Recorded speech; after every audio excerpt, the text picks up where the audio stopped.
Hey guys, welcome to eclipse education. तो बिहार विधान परिषद के अंतर्गत एलडीसी यानी लोअर डिविजनल क्लर्क और डेटा एंट्री ऑपरेटर के वर्ड प्रोसेसिंग और टाइपिंग टेस्ट कंडक्ट होने वाले हैं 2 जून 2026 को। उसकी डेट निर्धारित है। तो यूट्यूब पे भी इसके लिए एक सीरीज हम लोग स्टार्ट करने जा रहे हैं एमएस वर्ड प्रोसेसिंग का, जिसमें आज हम लोग डिस्कस करेंगे इस वर्ड प्रोसेसिंग यानी इंग्लिश वर्ड प्रोसेसिंग का प्रैक्टिस सेट 1।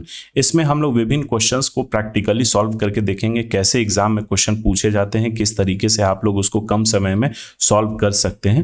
तो ये प्रैक्टिस सेट के जरिए आप लोगों का जो नॉलेज है वह पूरी तरीके से कंप्लीट हो जाएगा। वीडियो के एंड तक बने रहिएगा। मेरा नाम है अभिषेक, इक्लिप्स एजुकेशन में आपका स्वागत है। तो ये रहा इंग्लिश वर्ड प्रोसेसिंग का मॉडल पेपर। ये 50 मार्क्स का पेपर होगा। समय आपको दिया जाएगा 30 मिनट। इसमें टोटल 3 क्वेश्चंस हैं, जैसा कि हम लोग देख सकते हैं। क्वेश्चन नंबर 1, यहाँ एक पैराग्राफ दिया गया है, आपको एमएस वर्ड में टाइप करना है और इस पे कुछ फॉर्मेटिंग करने हैं। फिर दूसरा क्वेश्चन है, ये यहाँ एक टेबल बनाने को दिया गया है। जैसे शॉर्टकट की पहले डायरेक्टली पूछ लिया जाता था, लेकिन अब इन्होंने पिछले बार से पैटर्न को चेंज कर दिया है। थोड़ा सा ये लोग टेबुलर फॉर्म में शॉर्टकट की को बनाने के लिए देते हैं। ये सारा कंटेंट आपको एक प्रिंटेड पेज में मिलेगा, आपको हुबहू ऐसा एमएस वर्ड पे ड्रॉ करना है। तो ये एक टेबल में आपको बनाना है ठीक इस तरीके से, और उसके बाद क्या ये काम करता है, जैसे Ctrl+B Ctrl+I, उसके बारे में यहाँ आपको टाइप करके लिखना। फिर तीसरा क्वेश्चन है, ये 20 मार्क्स का है। एक इस तरीके का टेम्पलेट दिया रहेगा, आपको ये हुबहू बनाना है एमएस वर्ड में। तो चलिए अब हम लोग इसको एमएस वर्ड में बनाते हैं। तो क्वेश्चन नंबर 1 में ये पैराग्राफ दिया गया है, इसको मैंने पहले से ही टाइप करके रखा है, क्योंकि यहाँ पे टाइप करूंगा तो वीडियो ऑलरेडी लंबा हो जाएगा। तो इस पैराग्राफ को मैंने टाइप करके रखा है। अब बाकी ये जो फॉर्मेटिंग है वो एक एक करके हम लोग देखते हैं क्या क्या इस पे फॉर्मेटिंग करना है। तो एमएस वर्ड में इसी तरीके से आपको टाइप करना है। क्वेश्चन नंबर 1 सबसे पहले आप लिखिएगा, फिर एंटर प्रेस कर दीजिएगा और अगले लाइन से आप कंटेंट को टाइप कर लीजिएगा। कंटेंट बहुत ज्यादा बड़ा नहीं रहता है, ये लगभग 112 या 113 वर्ड का। देखिए यहाँ नीचे हमें दिखा दिया गया ये कितने वर्ड का है, 112 वर्ड का। अब इस पे क्या क्या फॉर्मेटिंग करना है, आइए हम लोग यहाँ एक नजर डाल लेते हैं। Paragraph 1 should be in Tahoma, font size 11, line spacing 1.5। तो पैराग्राफ 1 यहाँ पे बेसिकली 3 पैराग्राफ है, पैराग्राफ 1, पैराग्राफ 2 और ये पैराग्राफ 3। पैराग्राफ 1 में दिया हुआ है कि इसका फॉन्ट स्टाइल तहोमा होना चाहिए। तो चलिए इसको हम लोग सेलेक्ट करते हैं। यहाँ देखिए ऊपर हमारा फॉन्ट स्टाइल बॉक्स ये रहा, हमें तहोमा देखना है। तहोमा फॉन्ट ये रहा, हम लोग क्या करेंगे, इसका फॉन्ट स्टाइल तहोमा कर देंगे। फॉन्ट साइज था 11, तो यहाँ पे आप डायरेक्टली क्या कर सकते हैं, इसको सेलेक्ट करके 11 पॉइंट्स लिखिएगा, इसका फॉन्ट साइज 11 हो जाएगा। लाइन स्पेसिंग कितना बोला जा रहा था, 1.5। यहाँ क्वेश्चन में एक बार हम लोग देख लेते हैं। लाइन स्पेसिंग 1.5 और अलाइनमेंट लेफ्ट होना चाहिए पैराग्राफ 1 का। तो ये देखिए अभी लाइन स्पेसिंग हमारा कहाँ से आएगा, होम टैब के अंतर्गत पैराग्राफ ग्रुप है, उसमें ऊपर यहाँ पे हमारा लाइन स्पेसिंग है, लाइन और पैराग्राफ स्पेसिंग। तो हमें बोला जा रहा है 1.5 लाइन स्पेसिंग करने के लिए। हम लोग 1.5 लाइन स्पेसिंग इसका सेलेक्ट कर लेंगे। और अलाइनमेंट बोला जा रहा था लेफ्ट, तो हमारा अलाइनमेंट लेफ्ट है यहाँ पे, क्योंकि आप देख सकते हैं पैराग्राफ ग्रुप में लेफ्ट अलाइनमेंट एक्टिव है।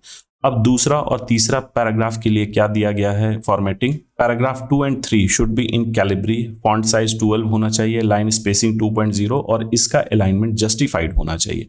तो पैराग्राफ 2 और 3 को एक साथ हम लोग सेलेक्ट करते हैं, क्योंकि दोनों पे एक ही फॉर्मेटिंग है। हमें इसका फॉन्ट स्टाइल करना है कैलिब्री, तो हमने कैलिब्री कर दिया। अब इसका फॉन्ट साइज बोला जा रहा है 12, तो इसको सेलेक्ट करके बस हम 12 लिख देंगे, ये 12 पॉइंट्स हो जाएगा। यहाँ आप देख सकते हैं फॉन्ट साइज 12 है। उसके बाद बोला जा रहा है इसका लाइन स्पेसिंग 2.0 होना चाहिए, दोनों सेलेक्टेड है। यहाँ पे हम लोग इस लाइन स्पेसिंग आइकन को क्लिक करेंगे और 2.0, ये देखिए इन पैराग्राफ में 2.0 लाइन स्पेसिंग आ गया। और अब बोला जा रहा था लास्ट कि इसका अलाइनमेंट जस्टिफाइड होना चाहिए। तो आप शॉर्टकट की भी प्रेस कर सकते हैं Ctrl+J, या फिर आप डायरेक्ट पैराग्राफ ग्रुप के अंतर्गत यहाँ पे जस्टिफाइड अलाइनमेंट है, इसको आप क्लिक करिएगा तो ये जस्टिफाइड अलाइनमेंट हो जाएगा। एक बार इसको क्रॉस चेक कर लीजिएगा। पैराग्राफ 1 का तहोमा फॉन्ट है, फॉन्ट साइज 11 है। इसको चेक करने के लिए हम लोग क्या करेंगे, पैराग्राफ 1 पे जैसे ही अपना माउस का कर्सर क्लिक करेंगे, यहाँ हमें सारा डिटेल्स दिखा देगा। फॉन्ट स्टाइल तहोमा है, फॉन्ट साइज 11 पॉइंट्स है। अलाइनमेंट यहाँ बोला गया था लेफ्ट अलाइनमेंट, 1.5 लाइन स्पेसिंग है, इस पे क्लिक करेंगे, यहाँ ऐसे आएंगे तो ये हमें दिखा देगा 1.5 लाइन स्पेसिंग। और दूसरे और तीसरे पैराग्राफ को एक साथ सेलेक्ट करके हम लोग देखिए, यहाँ फॉन्ट स्टाइल कैलिब्री है, फॉन्ट साइज 12 पॉइंट्स है, अलाइनमेंट जस्टिफाइड है और लाइन स्पेसिंग इसमें 2.0 है। ये तो रहा पैराग्राफ से। अब आइए और भी क्या दिया गया है फॉर्मेटिंग करने के लिए। तीसरा क्वेश्चन क्या दिया गया है, क्वेश्चन नंबर 1 का तीसरा पॉइंट कि insert your roll number as watermark, यानी कि अपने डॉक्यूमेंट में आपको अपना roll number as watermark insert कराना है और वह वाटरमार्क डायगोनल होगा। आपको ये भी चीज़ का ध्यान रखना है। तो चलिए यहाँ इस डॉक्यूमेंट पे आते हैं, इस पेज पे आते हैं। हो सकता है आप पुराने वर्जन के माइक्रोसॉफ्ट ऑफिस यूज़ कर रहे होंगे 2007 या फिर 2010, तो उसमें इंसर्ट टैब में होगा। यहाँ मैं डिज़ाइन टैब में आता हूँ। जैसे ही डिज़ाइन टैब में क्लिक करूँगा यहाँ वाटरमार्क दे देगा। वाटरमार्क हम लोग क्लिक करेंगे, यहाँ 3 ऑप्शन आएगा, नो वाटरमार्क, पिक्चर या फिर टेक्स्ट। तो हमें यहाँ टेक्स्ट इंसर्ट कराना है। देखिए बाय डिफ़ॉल्ट ASAP ले रहा है यहाँ पे, बाकी और भी बहुत सारे इसमें ऑप्शंस रहते हैं। तो हमें यहाँ देना था अपना रोल नंबर। चलिए मैं यहाँ रोल नंबर 1 2 3 4 5 6 ऐसे दे देता हूँ। और साथ में बोला गया था कि इसका ओरिएंटेशन डायगोनल होना चाहिए। देखिए ओरिएंटेशन में अभी हॉरिजॉन्टल है। जैसे ही डायगोनल पे हम लोग क्लिक करेंगे, ये देखिए पेज के डायगोनल इसका फॉर्मेटिंग हो जाएगा। तो हमारा रोल नंबर जो है कुछ इस प्रकार से आ गया डायगोनल फॉर्मेटिंग में। अब चौथा पॉइंट क्या बोल रहा था, insert your roll number as header and your name as footer. तो हेडर होता है हमेशा डॉक्यूमेंट या पेज के ऊपर में, और फुटर होता है हमेशा पेज के नीचे में। तो हमें क्या करना है, पेज के ऊपर में यानी हेडर में अपना रोल नंबर इंसर्ट कराना। तो हम लोग क्या करेंगे, इंसर्ट टैब में जाएंगे, फिर यहाँ पे देखिए हेडर है। हेडर का हम लोग बहुत सारे टेम्पलेट दिए गए हैं, हम लोग सिंपल सा एक 1 लाइन वाला टेम्पलेट ले लेते हैं। यहाँ पे हमें रोल नंबर इंसर्ट कराना, तो हम लोग यहाँ रोल नंबर टाइप कर देते हैं, रोल नंबर, और उसके बाद जाके जो भी आपका रोल नंबर है वो यहाँ पे लिख दीजिए और बाहर क्लिक करिए। यहाँ पे आपका हेडर में रोल नंबर इंसर्ट हो गया। फुटर में आपको नाम देना, देखिए ये सारे पेज में आ जाएगा। फिर फुटर में आपको अपना नाम देना था। तो फिर हम लोग इंसर्ट टैब में जाएंगे। यहाँ देखिए इंसर्ट टैब में हेडर एंड फुटर टैब के अंतर्गत इस मेन्यू को क्लिक करेंगे। फुटर में हमें ध्यान रखिएगा पेज नंबर भी देना है और अपना नाम भी देना। तो हमें एक ऑप्शन ऐसा लेना पड़ेगा जिसमें फुटर में पेज नंबर भी हो और नाम भी हो। तो देखिए ये जो ऑप्शन है जिसको हम लोग क्या बोलते हैं, रेट्रोस्पेक्ट, ये वाला जब हम लोग क्लिक करेंगे तो देखिए यहाँ पे पेज नंबर भी ले लिया और यहाँ पे नाम का भी ऑप्शन है। इसको हमें बस क्लिक करना है, अपना नाम देना है। मेरा नाम अभिषेक है तो मैं यहाँ पे क्लिक अपना नाम लिख दे रहा हूँ और बस बाहर क्लिक करना है। तो देखिए मेरा नाम भी आ गया और यहाँ पे पेज नंबर भी। ये तीसरे पेज पे हैं हम लोग, इसलिए ये तीसरा पेज ले रहा है। ऐसा आप कभी नहीं करिएगा कि अपना नाम आप फुटर में दीजिएगा और फिर यहाँ इंसर्ट टैब में जाके आप पेज नंबर जब आप इंसर्ट कराइएगा तो ये फुटर आपका हट जाएगा। बहुत सारे लोगों के साथ ये परेशानी होती है। अब क्वेश्चन नंबर 2 देखते हैं। यहाँ हमें दिया गया है draw the table as given and write about the shortcuts in table. ये 10 मार्क्स का क्वेश्चन है। हूबहू ऐसा टेबल हमें बनाना है, इसमें ये सीरियल नंबर देना है, शॉर्टकट के नाम लिखने हैं और ये क्या काम करता है वह टाइप करके हमें बताना है। तो देखिए ऐसा टेबल बनाना बहुत ही आसान होता है, इसमें कोई रॉकेट साइंस नहीं है। सबसे पहले हम लोग इसमें रो और कॉलम काउंट कर लेंगे। रो क्या होता है, जो इस तरीके से लाइन रिप्रेजेंट कर रहा है वह होगा रो। यानी इसमें कितने रो हो गए, 1 2 3 4 और 5 रो हो गया। और कॉलम कितने हैं, ये वर्टिकल जो रिप्रेजेंटेशन है उसको हम लोग कॉलम बोलते हैं। यानी 5 रो और 3 कॉलम का यह टेबल है। तो हम लोग क्या करेंगे, आते हैं यहाँ पे, फिर क्वेश्चन नंबर 2 यहाँ हम लिखेंगे Q2 और उसके बाद एंटर प्रेस करेंगे और इसी लाइन में रहेंगे। हमें क्या करना है, टेबल बनाना। तो हम लोग इंसर्ट टैब में जाएंगे, देखिए यहाँ पे टेबल है। यहाँ पे हम लोग क्या कर सकते हैं, ऐसे अब हमारा ऑप्शंस भी दिया गया है, या फिर हम इंसर्ट टेबल पे क्लिक करेंगे। हमारा कितना कॉलम था, तो यहाँ हम लिखेंगे 3 कॉलम है। और कितने रो थे, तो 5 रो थे। यहाँ हम लोग जैसे ही इसको ओके करेंगे, देखिए हमारा ऐसा टेबल बन के तैयार हो जाएगा। अब उसके साइज जो है वो हम लोग छोटा बड़ा कर सकते हैं। तो सबसे पहले हमारा क्या था टेबल में, सीरियल नंबर, शॉर्टकट और एक्शन। तो हमने हेडर रो में ये लिख लिया, सीरियल नंबर, शॉर्टकट और एक्शन। अब इसके साइज को, इसके सेल के साइज को हमें छोटा बड़ा करना है। तो हम लोग क्या करते हैं, इसको क्लिक करके ड्रैग कर दीजिए। यहाँ से भी आप इधर से भी पकड़ के ड्रैग कर सकते हैं। इसको छोटा, एक्शन के लिए बड़ा हो गया। अब यहाँ पे आप ध्यान दीजिएगा अलाइनमेंट, टेक्स्ट का अलाइनमेंट कहाँ है, जैसा हमारे क्वेश्चन में दिया गया ठीक उसी तरीके से। तो आपको ये समझ में आ रहा है कि इस टेक्स्ट का अलाइनमेंट सेल में सेंटर में है। तो हम लोग क्या करेंगे, इस टेक्स्ट का अलाइनमेंट सेंटर में कर देंगे। देखिए टेबल के अंदर जो भी आपको फॉर्मेटिंग करना, तो जैसे ही आपका टेबल सेलेक्टेड रहेगा, ऊपर आपका 2 टैब ओपन हो जाएगा, एक टेबल डिजाइन और दूसरा टेबल लेआउट। हम लोग टेबल लेआउट टैब पे जाएंगे। यहाँ पे देखिए अलाइनमेंट में आपका दिया हुआ है, तो हम लोग क्या करेंगे, टॉप सेंटर में क्लिक करेंगे। तो ये सारा जो टेक्स्ट है वह सेल के अंतर्गत सेंटर में अलाइंड हो जाएगा। अब यहाँ पे सीरियल नंबर हम लोग लिख देते हैं 1, फिर उसके बाद एंटर प्रेस करिएगा तो सेल का साइज बढ़ जाएगा। तो हमें एंटर नहीं प्रेस करना, बस 1 क्लिक करिएगा, डाउन एरो क्लिक करिएगा 2, फिर 3 और ये 4। फिर शॉर्टकट के बारे में लिखा हुआ है, कौन कौन सा शॉर्टकट है, तो वो हम लोग लिख लेते हैं, जैसे कंट्रोल B, I, U और F। तो इसको हम लोग टाइप कर लेते हैं। शॉर्टकट लिखने के लिए देखिए आपको पूरा टाइप करने की जरूरत नहीं है। सब आप एक शॉर्टकट पूरा टाइप करिएगा, Ctrl+B, इसको सेलेक्ट करिएगा Ctrl+C से, और बाकी सेल में इसको पेस्ट कर दीजिएगा। यहाँ फिर है Ctrl+B, सिर्फ हमें ये B को चेंज करना है, हम लोग यहाँ पे U कर देते हैं। फिर अगला सेल में चलेंगे, Ctrl+V से पेस्ट करेंगे। यहाँ पे क्या दिया गया था, I करने के लिए, तो हम लोग I क्लिक करेंगे, और सबसे लास्ट वाला है आपका, फिर यहाँ पेस्ट कर देंगे, और ये B को डिलीट करके हम लोग F कर देंगे। हमारा यही पूछा हुआ था Ctrl+B, U, I और F से क्या काम होता है। एक बार हम लोग क्रॉस चेक कर लेते हैं। Ctrl+B, I, U, UI नहीं है बल्कि IU है, तो उसको इंटरचेंज कर देंगे। सेकंड वाला में I है, यहाँ पे हम लोग क्या करते हैं, I टाइप कर देंगे, और थर्ड वाले में हम लोग U टाइप कर देंगे। अब इसके बारे में हमें शॉर्टकट लिखना है। बहुत सारे दोस्तों का ये सवाल था कि सर वो फॉर्मेट कैसा होगा। देखिए ये बोल्ड में नहीं है, इसलिए इसको बोल्ड में नहीं करेंगे। इस सेल का साइज हम लोग थोड़ा छोटा कर सकते हैं, एक्शन के लिए बड़ा हो जाएगा।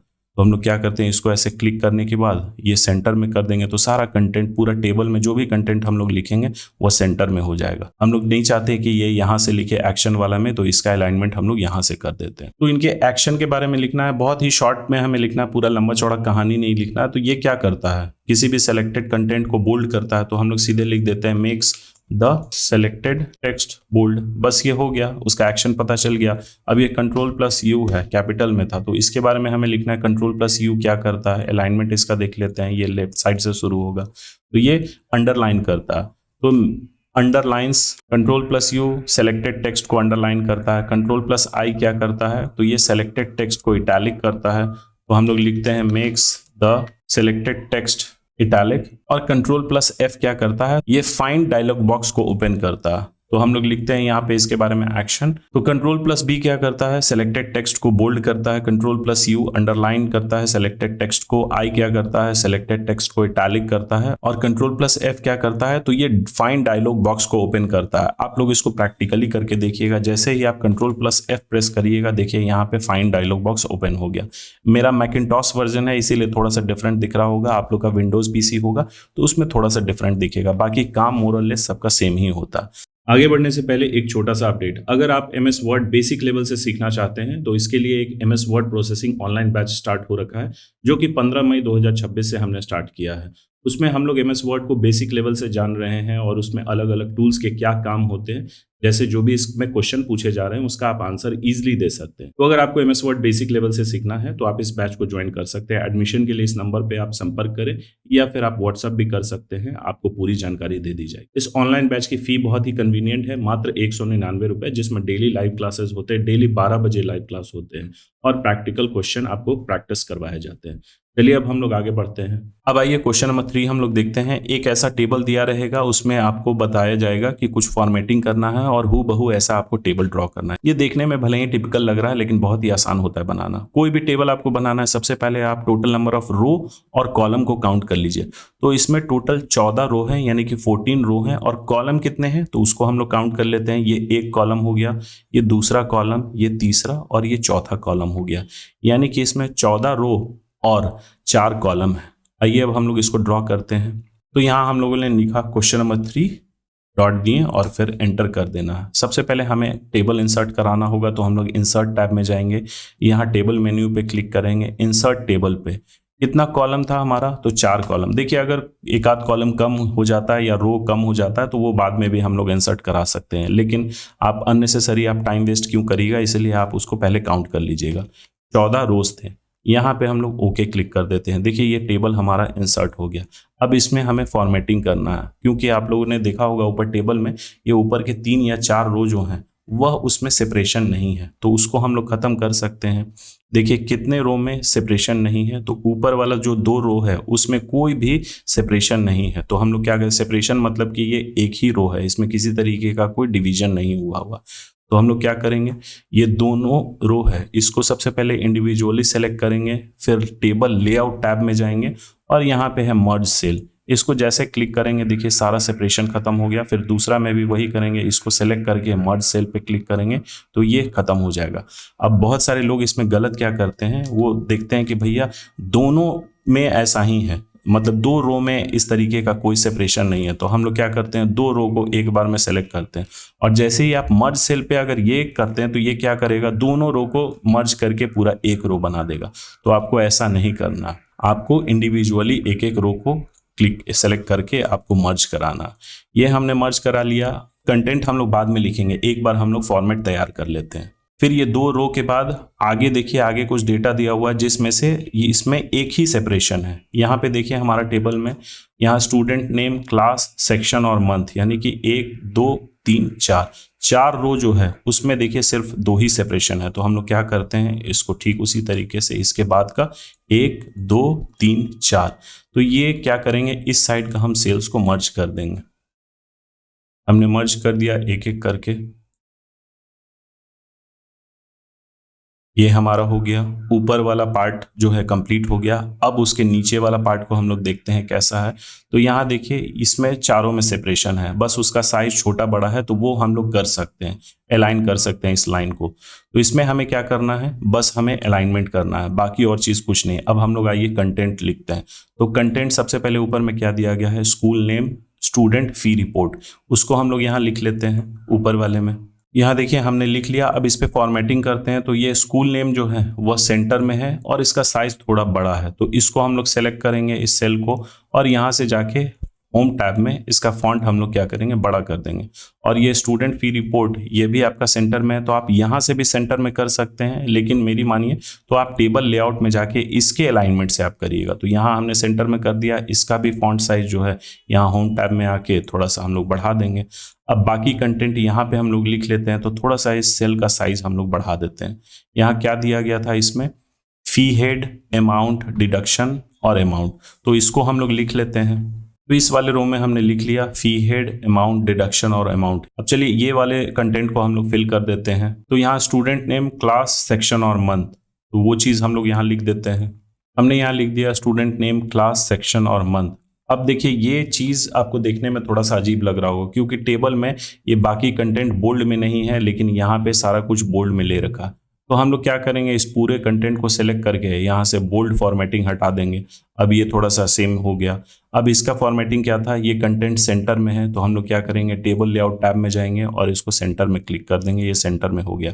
बाकी यहाँ पे जो भी डिटेल्स दिए गए हैं उसको मैं फिल कर देता हूँ, उसके बाद हम लोग देखते हैं, क्योंकि फॉर्मेटिंग अब हमने कर दिया, अब बस हमें कंटेंट लिखना। तो चलिए क्वेश्चन नंबर 3 में जैसा टेबल दिया गया था हूबहू हमने बना दिया, लेकिन यहीं पे हमारा टास्क कंप्लीट नहीं होता है। इसमें कुछ फॉर्मेटिंग भी करने के लिए बोला गया था, वह चीज़ हम लोग ध्यान से देखते हैं। यहाँ देखिए ये टेबल तो हमने ड्रॉ कर लिया हूबहू, और यहाँ क्या बोला जा रहा है, देखिए इस चीज़ को मैंने नहीं ड्रॉ किया है, इस चीज़ को हम लोग ड्रॉ कर लेते हैं। क्या बोला जा रहा है, पहला रो येलो कलर में होना चाहिए, सेकंड रो ग्रीन और थर्ड रो ब्लू। तो चलिए आइए हम लोग देखते हैं। पहला रो हमें क्या करना है, ग्रीन कलर में इसको शेड करना। पहला रो को हम लोग सेलेक्ट करेंगे। देखिए कोई भी चीज़ को शेड करने के लिए पैराग्राफ ग्रुप में आइएगा, या फिर टेबल में अगर आपको करना है तो टेबल डिज़ाइन टैब में आइएगा, यहाँ शेडिंग होगा, शेडिंग पे क्लिक करना है। पहला क्या बोला गया था, येलो करने के लिए, चलिए इसको येलो कर लेते हैं पहला रो को। दूसरा रो को बोला गया है ग्रीन और तीसरा रो को ब्लू में।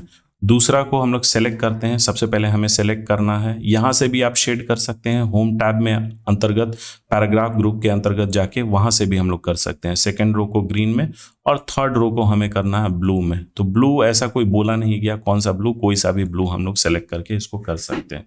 अब जो हमारा वहाँ दिया हुआ था वो छूट गया था, इसको हम लोग फिर से ये डैश उसको हम लोग यहाँ पे दे सकते हैं। इसको छोड़िएगा नहीं, जैसा आपका टेबल में दिया गया है हूबहू आप उसी तरीके का ड्रॉ करिएगा। ये बार बार करने से बेटर है कि इसको एक बार सेलेक्ट करके कॉपी करिए और बाकी दूसरे में आप इसको पेस्ट करते जाइए। ये आपका टेबल कंप्लीट हो गया, बहुत ही कम समय में ये बन जाएगा।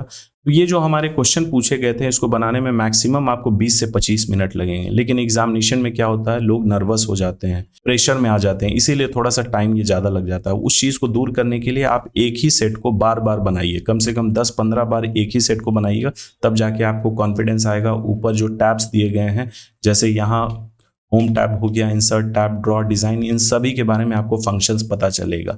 धीरे धीरे हम लोग इस सीरीज़ में और भी चीज़ें डिस्कस करेंगे। आप लोग हमारे चैनल के साथ बने रहिएगा। So thank you for watching. Please subscribe, share और लाइक करना ना भूलें।